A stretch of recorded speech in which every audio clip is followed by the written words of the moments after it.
ఇప్పుడు total expenditure NREGA జరుగుతుందో ఆ టోటల్ ఎక్స్పెండిచర్ 40% రాష్ట్ర ప్రభుత్వం ఖర్చు పెట్టాలని వారు చెప్తా ఉన్నారు. చాలా స్కీమ్లో ఇప్పుడు రాష్ట్ర ప్రభుత్వం పైసలు లేకుండా ఫండ్ లేకుండా బంద్ చేయడం జరుగుతోంది.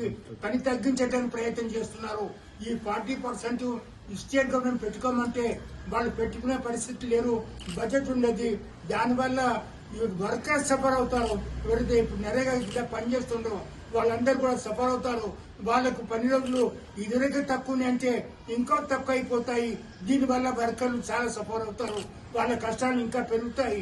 దీనివల్ల స్కీమ్స్ పూర్తిగా నడవకుండా ఆగిపోవడానికి కూడా అవకాశం ఉంది. ఇది కేంద్ర ప్రభుత్వం చేస్తున్న అన్యాయము.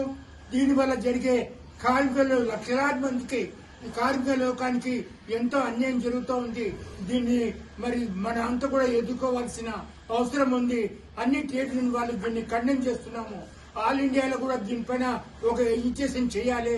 ఇది గవర్నమెంట్ ఆఫ్ ఇండియా మరి ఈ పద్ధతిని నరేగా మరి యాక్ట్ కూడా అమెండ్మెంట్ చేసి ఇందులో వసతులు తగ్గించి దాని తర్వాత దాని పేరు కూడా మహాత్మా గాంధీ పేరు కూడా కంప్లీట్ గా తీసేసి దాన్ని మరి వేరే విధంగా వేరే పేరు పెట్టి దాన్ని నడపమని వాళ్ళు ఇచ్చే ఫండ్ తగ్గిస్తామని రాష్ట్ర ప్రభుత్వాలు పెట్టుకోవాలని ఈ విధంగా ఇప్పుడు చేస్తున్న కార్మికుల యొక్క కష్టాలు పెరుగుతాయి.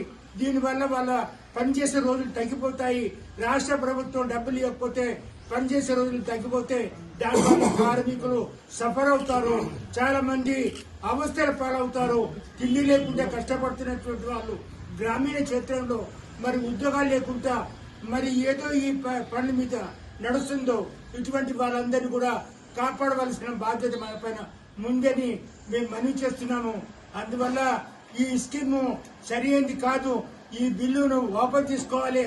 పాత దాంట్లో ఇంకా ఇంప్రూవ్మెంట్ చేయాలి.